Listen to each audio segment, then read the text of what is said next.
Om Namo Bhagavate Vasudevaya. Om Namo Bhagavate Vasudevaya. Let's see if I can share this verse.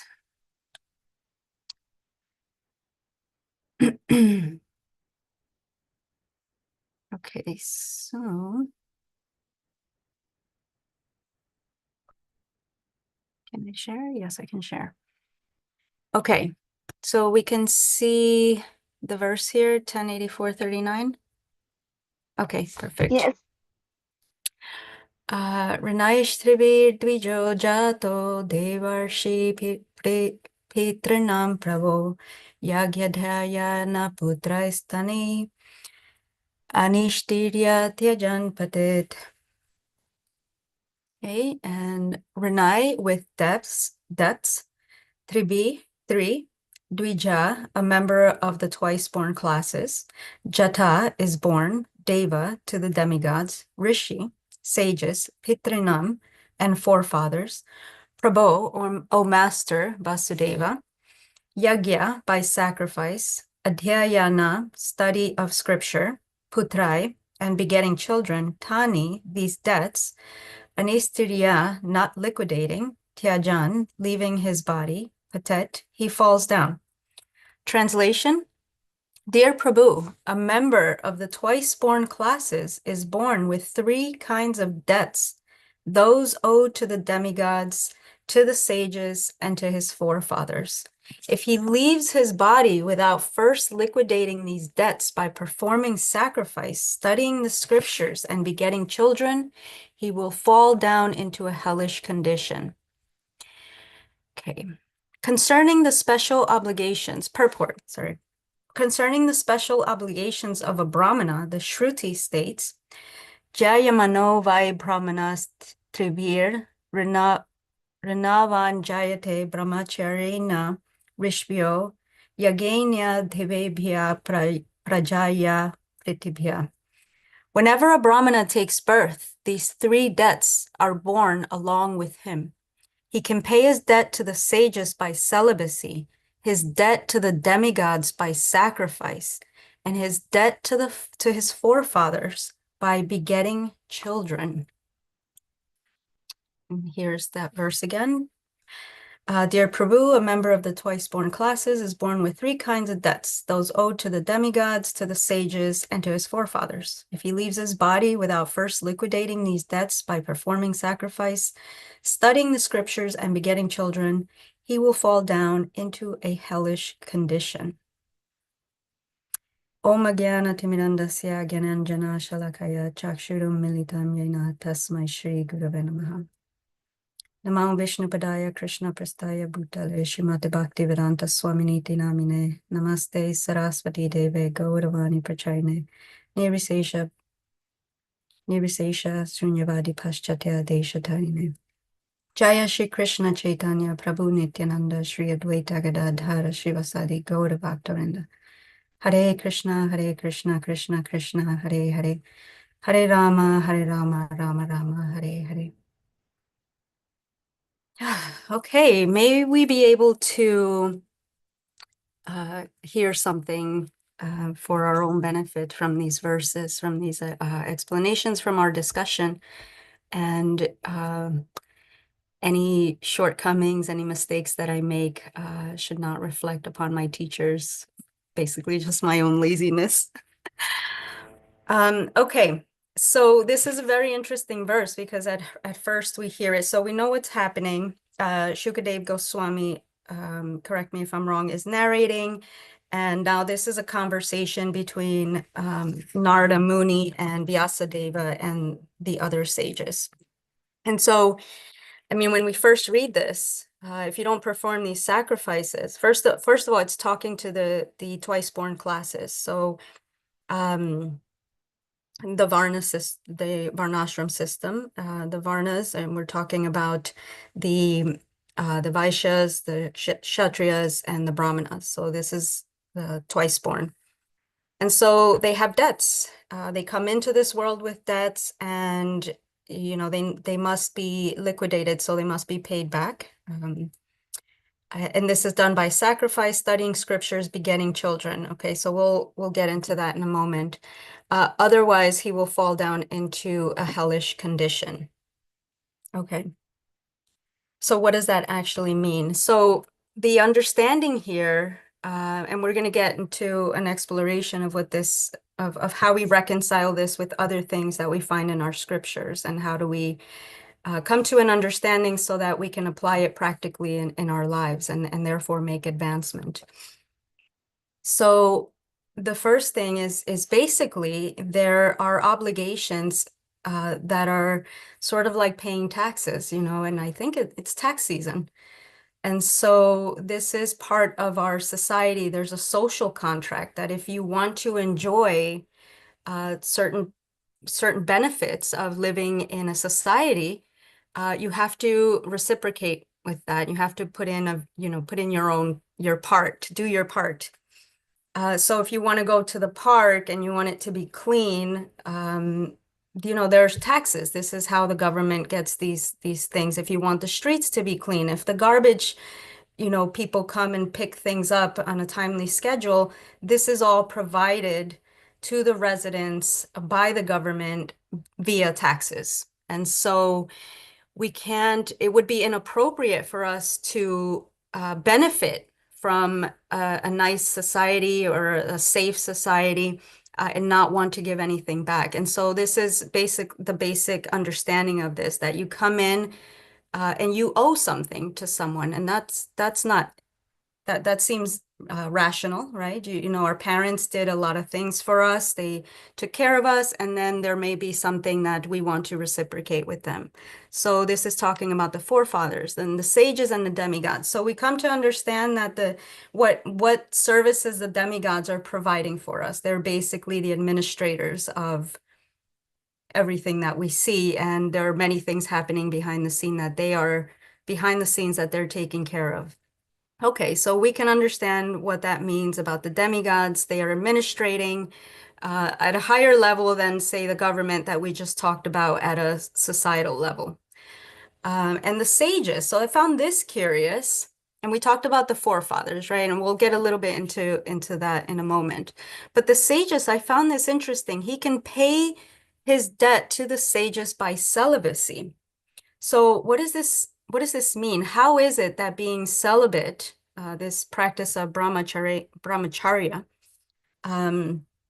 is actually giving back to the sages? So let's think about that. So sages, they perform their sacrifice, and via that sacrifice, whatever it is, however they get to come to be sages, right? There's definitely something that they're doing to be that. The wisdom and the carrying of knowledge and tradition isn't just freely given. We have to earn it. We have to be in the right conditions to come to that stage. And brahmacharya, the process of sort of controlling and directing our energies, is a big part of that.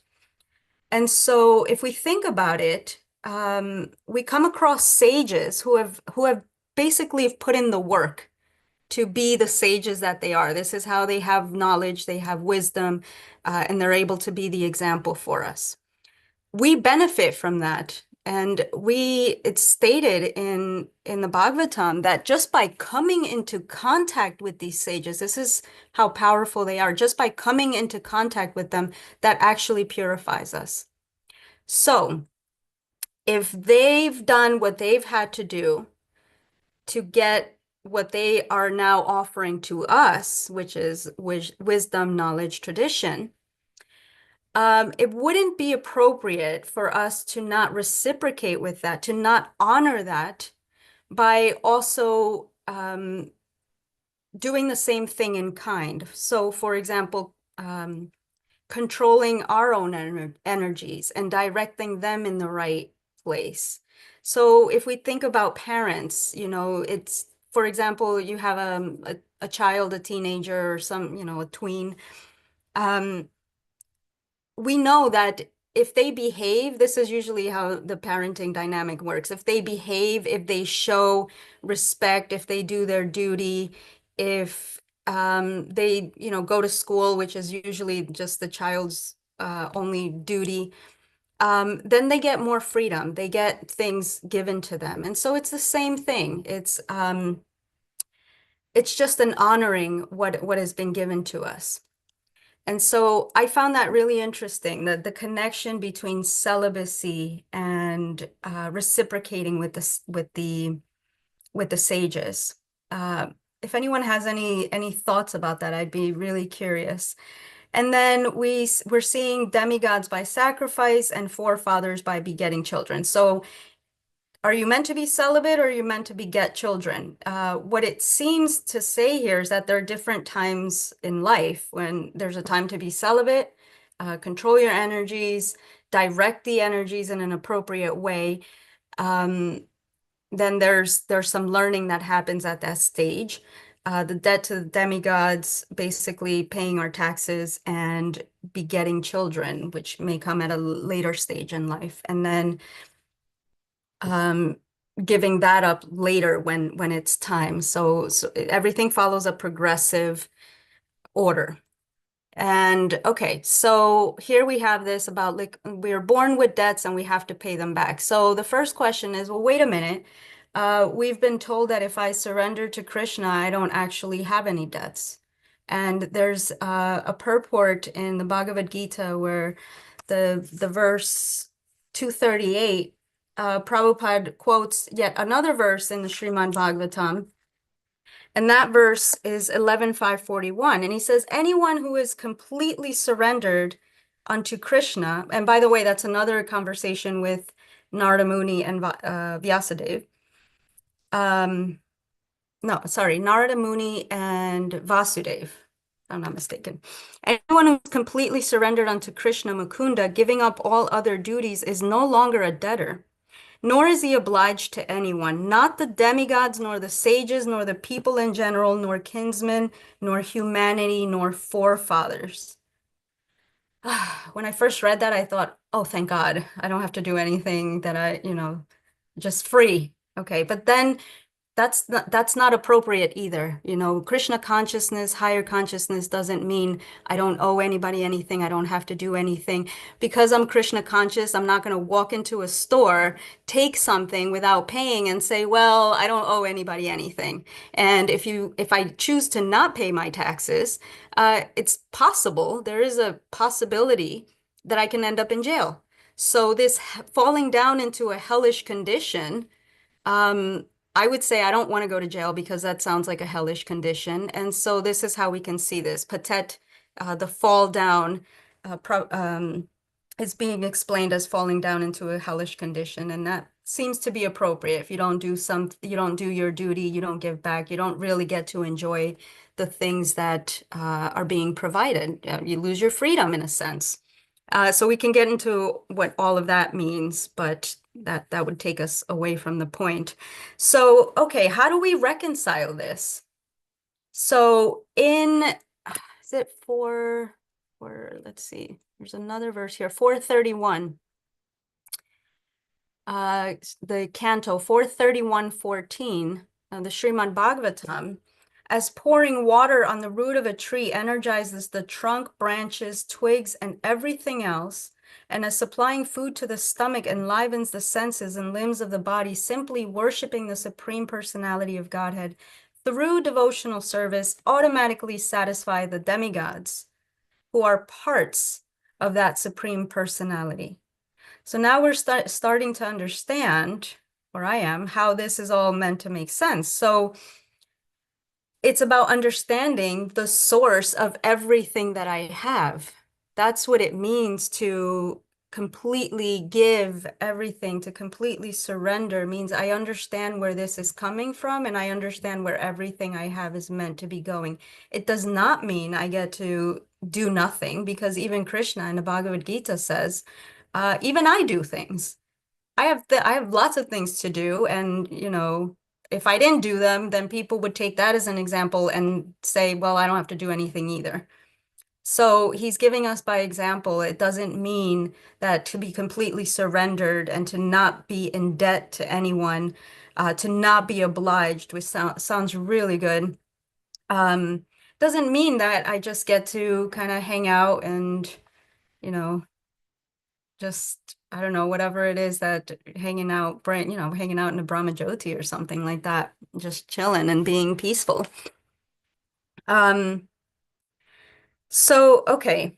So we are absolved of our duties in a sense. We don't owe anybody anything if we truly surrender. Truly surrender again means not that I don't have anything to do. It means I know where my duty is, what I'm supposed to be doing, where my energies are meant to be directed to, where it's all coming from. In that sense, I don't owe anything to anybody else.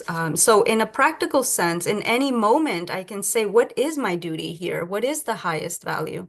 Because it doesn't mean, well, I want to be Krishna conscious and I surrender to Krishna, so I don't have to go to work. That may work for a little bit, but not in the long term.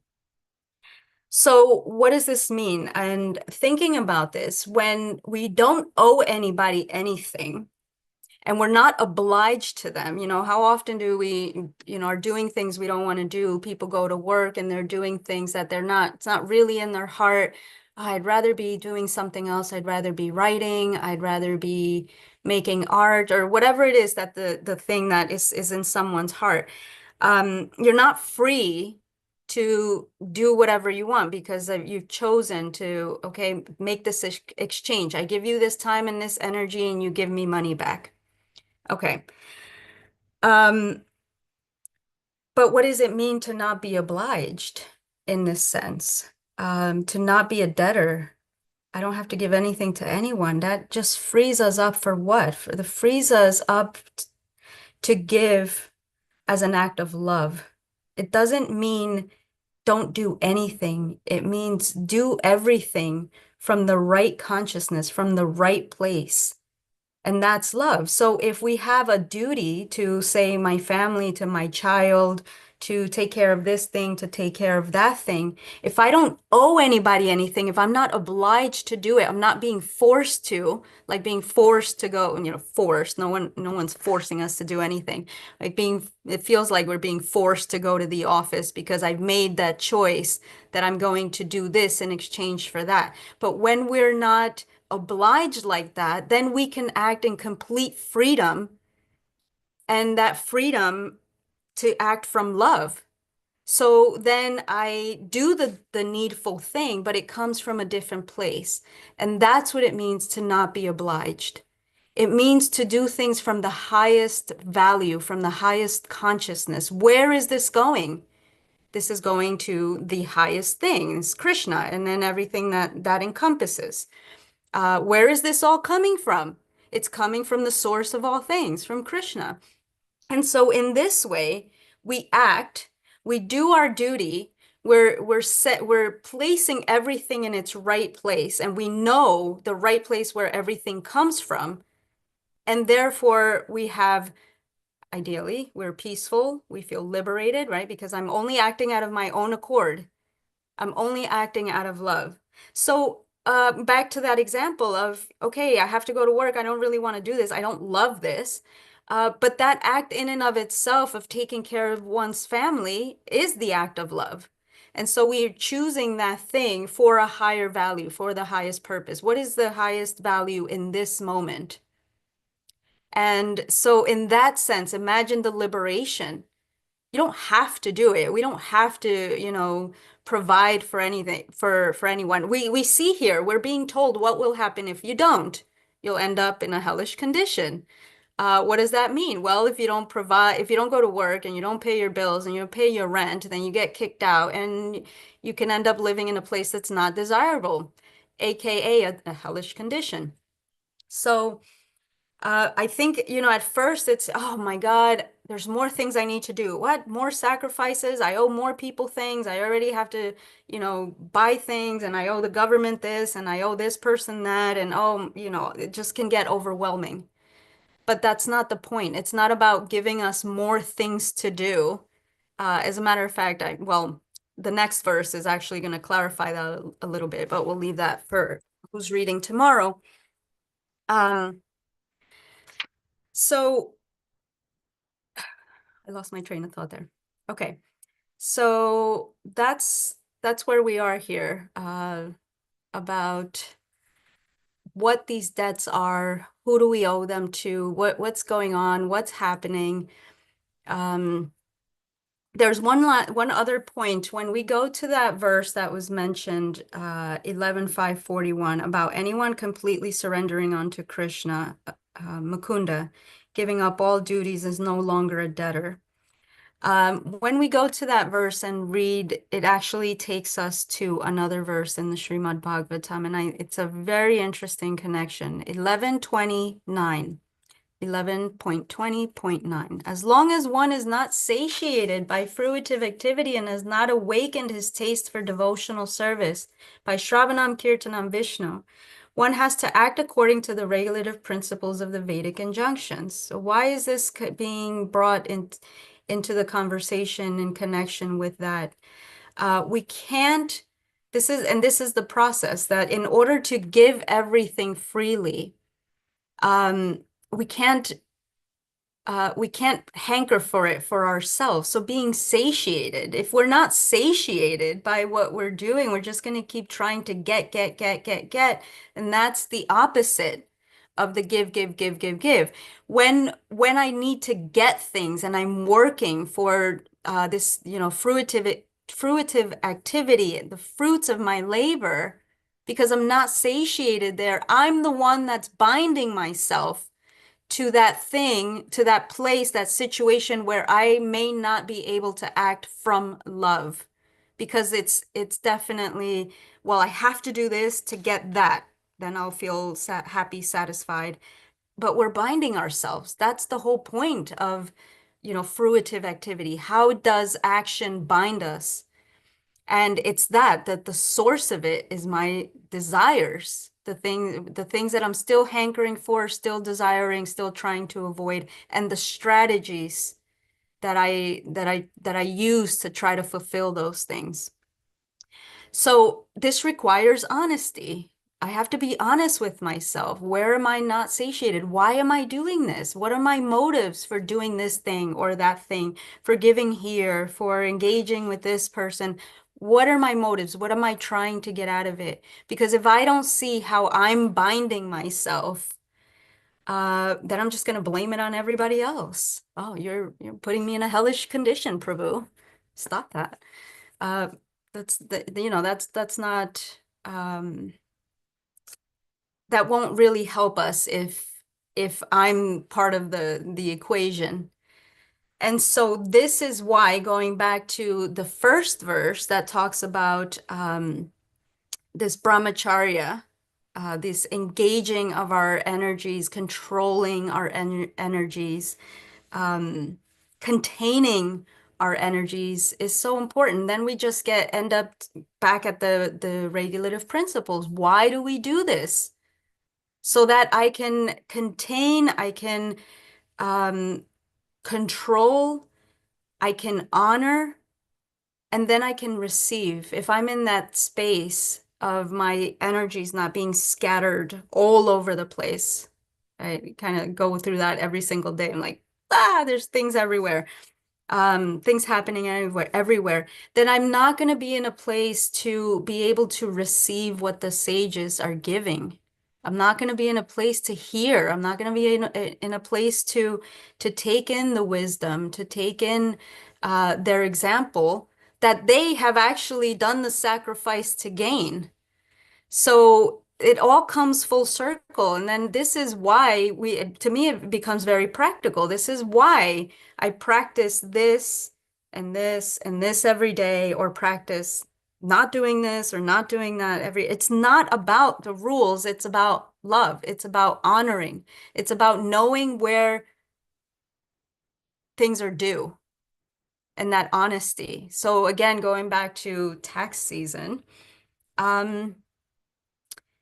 we have to give back. We have to honor what's been given to us, not because you're forced to, but because it's the duty, it's the right thing to do. It's justice. It's a system of honoring and acknowledging and reciprocating. You have given me all this, right? When you love someone and they give you things, you just want to give it back to them, whatever little thing they give you. You just, oh, I just want to do for you everything. Isn't that a better and higher place to be than, oh, I have to do this. Oh, they're expecting me to do this. Oh, they really need me to do this. Oh, that the heart doesn't like that. The heart's not peaceful in that, and we don't get the same reciprocity, the same enjoyment, the same bliss from those kinds of interactions, from that kind of dynamic. And so it all just goes to an honesty about why am I doing what I'm doing, and what is the highest value here, and what is my duty? What is my duty? Because we still have duties. So we may not be debtors, but we still have duties. Like Krishna said, even I act. I have to do things. I do things. So he's choosing, he's giving us the example. But the example is to do it for love. That I think is one of the highest liberations, right? To be able to act from love. That's all Krishna does. He doesn't have to do anything. He doesn't owe anybody anything, doesn't have to do anything. No one's forcing him. Um, that's the highest liberation, the highest freedom. I don't want to say liberation. I think the highest freedom, the freedom to act from love. Okay, so I just want to make this last point. Let's see, we have a few minutes and then hopefully we'll have a discussion about this. That the Bhagavad Gita verse that referred to this, Srimad Bhagavatam verse that said we're not debtors, is 238. And it's curious why this comes up in this verse. It says, "Do thou fight for the sake of fighting, without considering happiness or distress." This is Krishna speaking to Arjuna. "Loss or gain, victory of defeat. And by doing so, and by so doing, you shall never incur sin." So he's telling him, well, you do all these things, but you won't incur sin, aka you won't end up in that hellish condition. And so what does that mean? It means we act, but we act with a detachment from what's to come. I don't think that it means that it doesn't matter if we lose or win, or victory, defeat, happiness or distress. Those things do matter because our entire practice, our entire lives is trying to seek out that true joy, that true happiness, um, the true victory. So it does matter. It matters. I mean, if we do any type of venture, don't we want to be successful? We kind of want it to succeed. We kind of want to win. Yeah, that's okay. We're allowed to do that. But I think what this is saying is don't let that be your first and only motivation. Because if the first and only motivation is winning or happiness or success or victory or whatever the thing is, if we don't get that thing, then we're going to be miserable and we kind of missed the point. So those things do matter. We do want to elevate ourselves and we do want to grow and we do want to be successful and be victorious in our lives and be happy. I want to be peaceful. I can't say, oh, well, maybe. I mean, maybe someone is at that place where it doesn't matter if they're, in distress, but I'm in distress when I'm in distress. I'm not peaceful. So I do want happiness and that's just where I am. The point is to not make that the main thing. That's not what I'm seeking. I'm seeking to act in a place that liberates me from having to act from a place that I'm forced to act, where I've lost my freedom because now I have to do this and I don't want to. Oh, that doesn't feel good.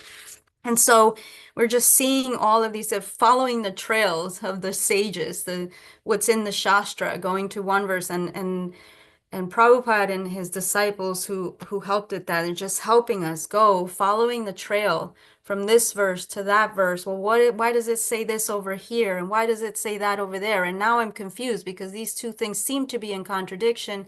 And then we just ask the question and we listen and we look into our own lives and how do we do this practically? And we see that the answers are all there. They're all there.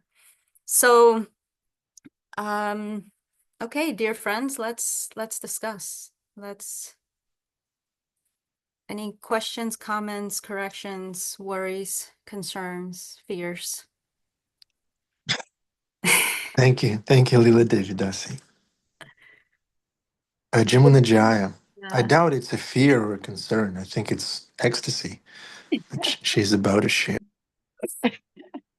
Thank you, Lila. What a wonderful class. So many really, really, really wonderful points. I particularly love that teasing out of what it is to with this thing with obligation. And there's so much.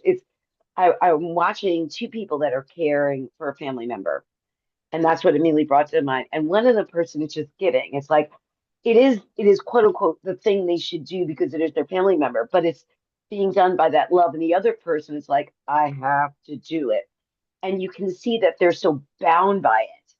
And there's, like you're saying, there's no happiness there. They're making themselves in this hellish position because they're not going from that higher place. So when you said that, absolutely, I'm seeing it manifest all the time. And then the other thing I was really loving is when early this week, Nityananda Chandra gave a whole bunch of stuff that was from the Yoga Sutras. And so but today, when you're saying brahmacharya, it's Patanjali says that brahmacharya in the yamas is, of course, it gives you with that, it gives you the energy that makes you fit for meditation. It gives you energy to calm your mind. And then when you said about if we don't if we're taking things and not giving back, it's not our duty. That's of course asteya, which is the next thing on or the thing above it in the Yoga Sutras. It's this idea that like we don't get, in this, especially in the spiritual world, you don't get something for nothing. So it's such a nice tie-in from the other day, and this is what Patanjali tells us in the Yoga Sutras. Step one are those things, and then to go on. So thank you so much for a wonderful class. Always so beautiful. So good to Oh, see thank you, you. Jamuna Jaya. Thank you for tying that all up for us so beautifully. Yeah, it's true. And wow, for you to be able to see that in two people and it's manifesting that discomfort of, "Oh, I have to do this." I mean, we go through that all the time. And I just want to mention that because we're doing something out of love does not always make it easy. So we need to understand that. And what you were saying, Jamuna Jaya, just made me realize like how important the central thing is the state of my consciousness. That's it. That's what we're working on every day. That's why, the practice and being around devotees and the association and reading and chanting so that my mind is in that can make that choice, right? Of okay, I may not like this. Like who really loves changing diapers, right? You don't love it, or your baby throws up on you, or you got to pick them up from school, whatever the thing is, or caring for our parents, which we're at that age where it starts to get closer, or it's happening, or it's happened. It's not easy. It's difficult. So just because we do something out of love and because we've chosen it as a duty doesn't make it, peaches and cream. Which is why then my state of consciousness is the absolute most important thing. Because I think love is the only thing that seemingly, right? I don't have children, but seemingly that's the only thing that gets you through changing diapers, sleepless nights, no time for yourself, like a zombie. It's love. That's the only thing that gets you through it. Otherwise, it'll just be miserable, miserable time. Oh, look at this. Hello. Who was that? I'd like It to know. was Adoksha Prabhu, Oh, Krishna beautiful. Daya Jr. Krishna Yeah, Daya Jr. I was just about to change his diapers. So that's good. Yes. Wonderful. Out of love. Yeah, thank you. Thank you so much. Any other comments or questions? So, state of consciousness, yes, that makes all the difference. And I would just say I've noticed, maybe not so much now but over the years, just when I didn't know, my state of consciousness was sort of bound and not in peace. How easy it was to blame the situation or the person or, whatever the circumstances. You're doing this. Oh, you're making it difficult for me. And then there's conflict.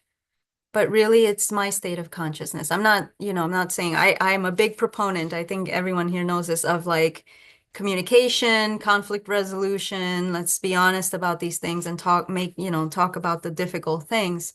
However, I'm also a big proponent of I have to look in myself and see how I'm contributing to whatever it is that's going on. And often it's my state of consciousness that can use help. I mean, very rarely am I coming from that very clear, pure state. Almost never, actually. Okay. You may not be able to enjoy the situation, but you can always serve it. Yeah. Yeah, not everything is so enjoyable, like paying taxes. But we do enjoy walking down the street and, hopefully there's no garbage there and, the lights work and, whatever. What if you're trying to sleep for Krishna? You have to wake up early to chant your rounds, and then a car pulls up and starts blasting music right in front of your window. How do you not blame them? Or what is your fault in this? What's the fault in your consciousness when somebody's Uh, doing that? well, I mean, can we really say it's a fault in our consciousness? It's just this is aggravating. I'm frustrated, I'm aggravated, I need to get to sleep. These are the circumstances.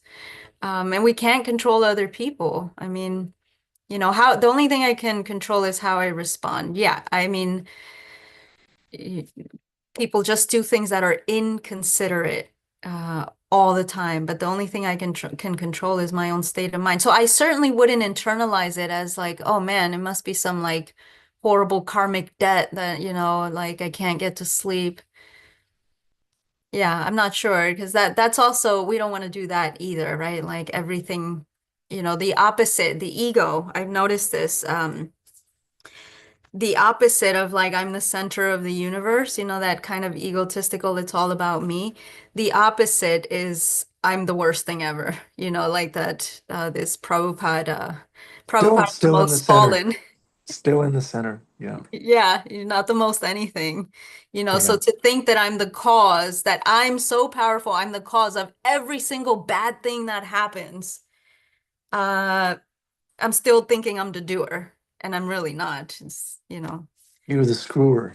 Yeah, Yes. yeah, Yeah. yeah. I think Jagannath it's a Gopal and Narottam Nita have their cameras on. yes, please. Hare Krishna. Hare Krishna, yeah, very beautiful Mataji, and very nice class. And how you said that this whole consciousness of trying to be in a net zero position. I don't owe anything anyone. I'm at that zero position. That's not the point of these shastric injunctions. It's to invoke that love for us in whatever we do, as you mentioned, be it changing diapers or even be it serving Prabhupada. So and the other senior Vaishnavas here, Adi Purush Prabhu and others, they can correct me here. So Prabhupada was also asked, how can we repay the debt that we owe to you for giving us Krishna consciousness? And I was contemplating on that point, and Prabhupada, the most famous answer that we know that Prabhupada gave was, you spread this, you give this Krishna consciousness to others. That's how you will repay. In other instances, Prabhupada also said that you can actually never repay this debt. The debt that your guru, that you owe to your guru for, for him to come into your life and giving you Krishna consciousness, which will take you out of this world altogether, right? There is nothing within this world, at least, that you can give to the spiritual master to repay, because the spiritual master is tasting the love of God. What will you give them? You can't give them anything of this world. So Prabhupada said both the things. And it's interesting. Like, on one hand, you cannot really repay. So you cannot really be in that net zero position. So, but on the other hand, you can also repay in the sense of gratitude, a sense of gratitude for receiving what we've received. And we perpetually keep doing it. So it's like a perpetual giving back. So it's like a never ending gratitude towards Guru, towards Krishna, towards everyone. So yeah, I just wanted to share that. Thank you very much for the beautiful class. Thank you, Prabhu. That was wonderful. Thank you so much, yeah, for bringing up those two things and seeing, I think you gave a really good example of, okay, here are two seemingly contradictory things, and how do we actually put this into practice and make it work, honoring both. And yeah, that's so true. All we can do is try. I think that acknowledgement of I can never repay this, that's our humility, right? That humbles us. And then to actually try where, okay, I'll never be able to repay this, but I'm gonna try. I'm really gonna try to give as much as I can and from a good place. And yeah, just what you're saying, it seems like an appropriate use of our energies, of our consciousness to live in this way where what we're constantly trying to do is to honor, to give back, everything. And just look around at our lives, even with all its imperfections and all the things that happen, because this world is crazy at best. Yeah, I kind of lost the train of thought with that, but yeah, I guess just trying. Um, yeah, thank you. Thank you, Prabhu. Narottam Nitai Prabhu. Yeah, Dandat, I wanted to say thank you so much for class. I was trying to think about how uh, we like a person may feel or how we may feel when somebody owes us something, whether it be money or if somebody's cheated us, how we don't like to always be contacted by that person or have to deal with that person or we're not they're not returning the thing that they took from us. So how trying to flip the equation around and how um also trying to understand how Krishna might feel or or otherwise just in that sense. So I just wanted to thank you for that for the class because it's very yeah it's very and it's something to think about and yeah just wanted to say yeah just wanted to say thanks but and how important it is to I guess to stick to the principles and the straight and narrow in order to really make a lot of advancement because a well-disciplined approach really helps to shows promise and we're able to make further progress. So yeah, there's a lot to it. I mean, I just wanted to say thanks because the class was really nice and it helped me. I was trying to think about it in both perspectives, and in the sense of somebody um who who's been cheated, and on the other person who is in debt, um, and and how each one would feel when trying to give back to one another. And yeah, it was really eye opening for me. Like, yeah, I don't know how to really put it into words, but how we personally have might have gone through relationships where we were cheated or or when we're in debt and how the struggle is for us just on a material perspective, let's say with financially, and then how that can actually play out in on the flip side in the spiritual world. It was interesting to just to think about and so yeah, I just wanted to say thanks for the classes. It was really nice. Thank you. Thank you, Narottam Nitai Prabhu. That is a really good point. If we've experienced what it's like to not be reciprocated with appropriately or accordingly, or in the way that we want. And as you were saying that, I just thought, yeah, all the times that, I've kind of had some difficulty with things and they've taught me what it feels like. So now I don't want to do it again. I don't want to do that. I don't want to be that person who doesn't give back what is owed to someone else, because I know what that feels like. So that very uncomfortable thing, sometimes we get put in difficulties, whatever the thing is, actually can be turned into an opportunity to learn, oh, that's what that feels like. Okay, let me not ever or try really hard not to cause that for someone else, and not give back. And dear Krishna, let me always, take care of the things that I need to take care of. Help me pay back what is due. I don't want to owe anybody anything. I just want to give freely. And this can be our prayer. How do I do that? How do I take responsibility for the things I'm responsible for? whether pleasurable or, not pleasurable. Yeah. Thank you, Narottam Nita and Lila Devidasi, for this reality check. We are the ones who are indebted.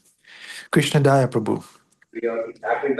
Yeah, thank you for the wonderful class, Lila Devi. Just I was going through curiously in the verse and then the word to word meaning. They said they used the word adhyayana, study of scriptures. Yeah, of course, the way in which the purport was designed, like we repay the debts to the sages through celibacy. And then, of course, what you are saying about basically the wisdom of the sages. So we try to practice by reading the scriptures or the knowledge shared by them. So yeah, thank you, especially the sages thing. So the way in which you introspected, that was really great. Yeah, thank you for that. Hare Krishna, Prabhu. Thank you so much. See, And Lila Devi, your class made him change diapers. He was hesitant, but then when you mentioned that, he immediately changed the diaper and reported. with love. Yeah. Yeah. Yeah, that's very interesting. And just this idea of giving back and honor. I found it fascinating too in this purport of how do we honor and why is it saying this? What is the correlation between me practicing brahmacharya and giving back to the sages? Because they've done that, and I'm honoring what they've done to get to where they are so that I can receive their knowledge, their wisdom, whatever it is that they're willing to give me, remnants of the sages. Anyone else? Jamuna Jaya. Hey, sorry to pop in one more time, but just what was just being said, I think it's so horrible that our current society is that we don't want to give back because we forget all that's been given to us. We think we're the doer. The basic problem there, we're not. Krishna does, and then we stand on the shoulders of so many other people. Where would we be? Well,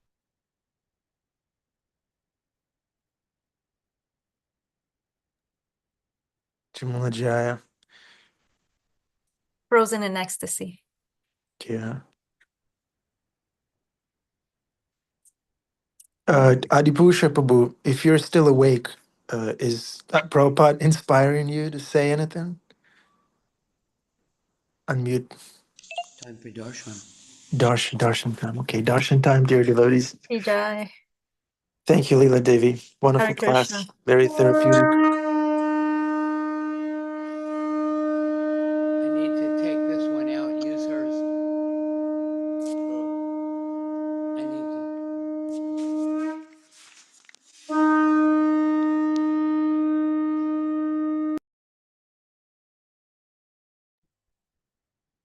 Seriously, Adipusha Prabhu? Oh, there, Maya. Maya. Thank you, Maya.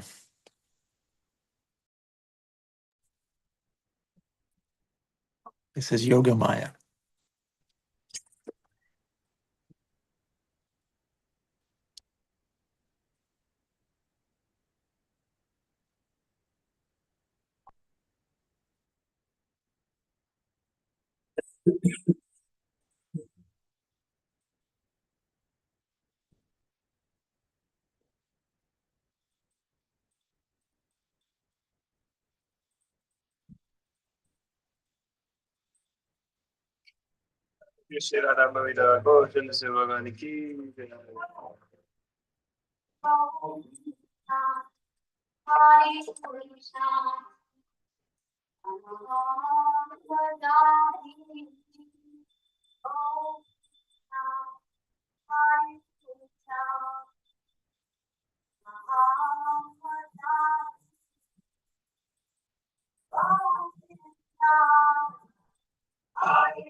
Shri Radha Purida Koda Chandra So Bhagavan Ki Shri Prabhupada Ki Lotus feet of our spiritual master, the only way by which we fulfill pure devotion. Thanks, grace. By His grace, one can cross over the ocean of material suffering, obtain the mercy of Krishna. My only wish is to have my consciousness purified by the words emanating from His dash into His lotus feet is the perfection that fulfills all desires. He opens my darkened eyes and fills my heart with transcendental knowledge. He is my Lord, birth after birth. From Him ecstatic karma emanates, and by Him ignorance is destroyed. The Vedic scriptures sing of His character. Our spiritual master is the ocean of mercy, the friend of the poor, and the Lord and master of the devotees. O Master, please be merciful on us. Here is the shade of your lotus feet. Yeah, your fame is spread out across the three worlds. We take shelter at your lotus feet. Your precious Shri lotus feet. Prabhupada. Jai Srila Prabhupada, Jai Manohar Prabhu, and all the temple vasis. Jai Lila Devi Dasi. Lila Devi, you have a few minutes to stay over time? Yeah, I have a couple. Vijay Krishna Prabhu has a question. Yes, Prabhu, thank you very much. Your most kind and Abhat pranams. Lila Mataji, can you hear me? Yes, I can hear you. Well, That was the question. my question is in the chat.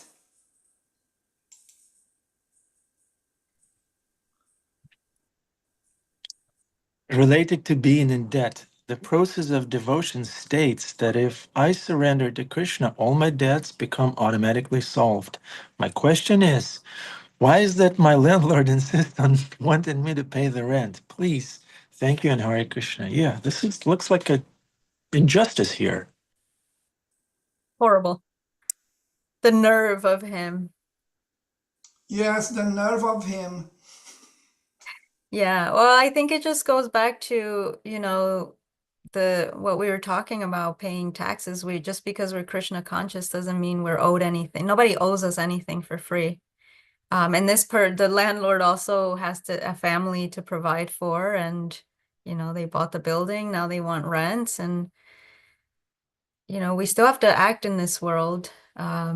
And for better or for worse, this is the way that we reciprocate at that level, at the sort of, worldly level of getting our needs taken care of and shelter. It's done with money. We've heard, or at least I've heard of, we can understand about societies where it's less capitalistic and people are just, more of an exchange, more of a barter, more of a let's all do this together.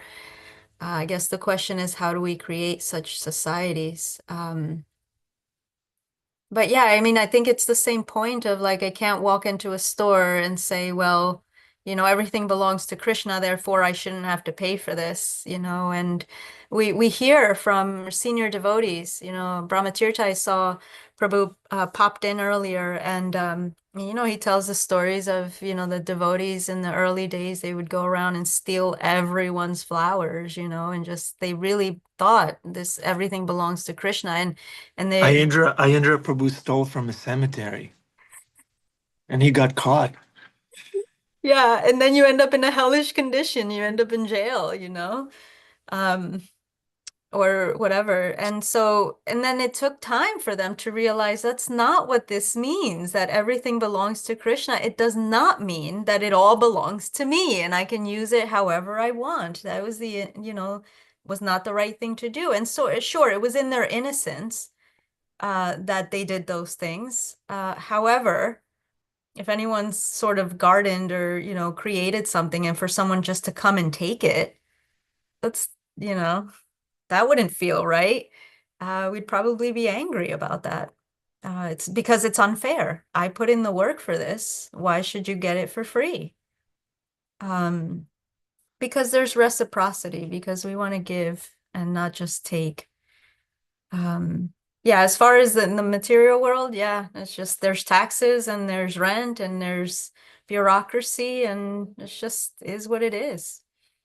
Vijay Krishna, if you're chanting in your apartment, your landlord is Krishna, your real landlord. Just keep your bhajan going, Vijay Krishna, and your rent will go to Krishna. There's something in the chat from Sati Devi Dasi. And okay, she says, I risked my life and stole flowers in Nigeria for the temple garlands. Good, Sati Devi. What an Is that bona fide, adventure. Lila? Is that bona fide, Lila? I will defer to the seniors for that question. Is it bona fide? I'm not sure. Adipusha Well, Prabhu it is depends who stealing. you ask, right? If you ask the government in Nigeria, they may say like this is not bona fide, you're going to jail. If you ask a devotee, it's like, yeah, well, we needed garlands for the temple. I don't know. I guess it depends who you ask, but is it ever? When is it? I guess the question is, when is it okay to take and not give back? Maybe that's the question. And what actually puts us in a position where that's okay? What are the conditions that need to be met to just take and not give back? Okay, let's see what Adipusha Prabhu has to say. So Sati Devi confessed that she risked her life and stole flowers in Nigeria for the temple garlands. Is that bona fide, Adipusha Prabhu? Well, there's not one size fits all. It's not recommended. Krishna will provide. But there are instances where Krishna asked Yudhisthira to lie. He asked Arjuna to break the rules of combat. He asked him, different instances where the normal, quote unquote, laws were disregarded. But the point is, what does Krishna want? And if we're willing to do one thing or the other, then Krishna will show us. Definitely, sometimes devotees would justify doing something really outlaw, like and but and it's appropriate, but sometimes not, right? Time, place, and circumstance, and Krishna's will. We would go and engage people in book distribution. Vaishya Shekhar was talking about getting arrested at the airport. And but Pragosh was talking about getting manhandled by the police officers while he was distributing books in the airport. And these are supposedly officials of the law, but in this case, they were engaging in unnecessary harassment based on an anti-religious sentiment.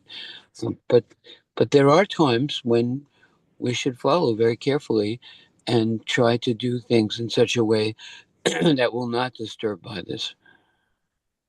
So that it happens, sometimes it happens that, it is appropriate to break a law, and sometimes it is not. What does Krishna want? Let's not just go completely hog wild. I don't want to even get into some of the crazy things the devotees have done in the mood of trying to serve Krishna. I mean, if you really want to know, Krishna will show you. If you really want to know, ask Adipusha Prabhu privately outside of this Zoom. Look at Russia. Look at how the devotees were, incarcerated, put in mental institutions, beaten, and harassed in so many different ways. And just yesterday, I was listening to a class when Srila Prabhupada was saying that if you want to serve Krishna, there will be resistance. And Jesus said, if you follow me, you will be persecuted. So, we have to understand that we're bringing light into a very dark place. And when some people have been in darkness for a long time and light comes, they think, what is this? They'll think light is wrong, because of their conditioning. But we do try to push forward, and we must expect that in a place of ignorance, people will misperceive our motivation and think that what we're doing is erroneous. I'm sorry.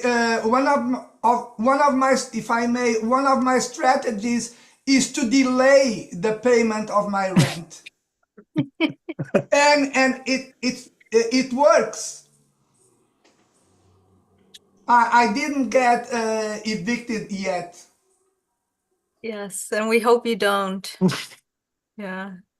I have Sometimes. a very good, although I have been delaying the payment, I have been having simultaneously a very good relationship with my landlord. He loves me very much and I love him very much, so I'm on the safe side. But thank you, Mother Lila, for your answer. Hare Krishna. Hare Krishna. Thank you very much. And I think Adi Purusha Prabhu brought up a really good point, and it was said, time, place, and circumstance, because there are many, many, many examples across history where the wrong thing was being done. Human dignity was being threatened, and people broke laws to bring true justice to those situations. And it happens, all over the world. It's everywhere. We just have to look at our history. So yeah, time, place, and circumstance. And I think the thing that protects us from making those wrong mistakes and knowing when to make a difficult decision is really understanding the Shastra and understanding, Guru Sadhu Shastra. How do we apply this so that our motives can be as pure as possible, and we do it for the highest good? Yeah, because it's not one size fits all. So we have to, there is an objective morality, but how do we apply this? It may not sometimes be in line with the laws of the local, or whatever's going on, So yeah, being really thoughtful about it, I think is the thing that will protect us, and taking shelter of Bhagavatam. And generally speaking, if I usually I delay the rent because I am busy with my devotional service, and whenever it happens for me to delay the payment of the rent because I have been occupied with devotional service, he never gets angry. So you just mentioned protection. If you are in debt, but you are in debt because of being busy with devotional service, I dare to say that that circumstance gives you a lot of protection. Yeah, if you In the follow the Bible. Dharma protects you. Yes. Adipusha Prabhu? Yeah, in the Bible, St. Paul says, "For me, all things are legal, but not all things are practically effective for the long term preaching effort. For me, all things are legal." One devotee went to Indiana and he went into a bank and he made up what looked like a bomb. It was just some flares and an alarm clock. And he said, "Give me this Lakshmi." Of course, he went to jail. But it was like, ridiculous. The whole Lakshmi belongs to Krishna. I'm just going to rob the bank. I don't think Prabhupada would approve of that. Yeah. And it made a very bad name. Yeah, Yeah. we're also an example to the world, so we have to keep that in mind and balance that people are watching us always, whether it's our children, our friends, or our peers, or whoever it is. We are an example, but there you have it. Also know what the late fees are for your life and know how long you can get away with it. And if you're blessed with a really good landlord, and all glories to them. Okay, Naratamnita, Yeah, you he is a very good landlord. I'm so lucky. Yep, we can all see that. Try that in New York with the loan sharks coming and knocking at your door and saying, "I'm chanting, Prabhu." Yeah.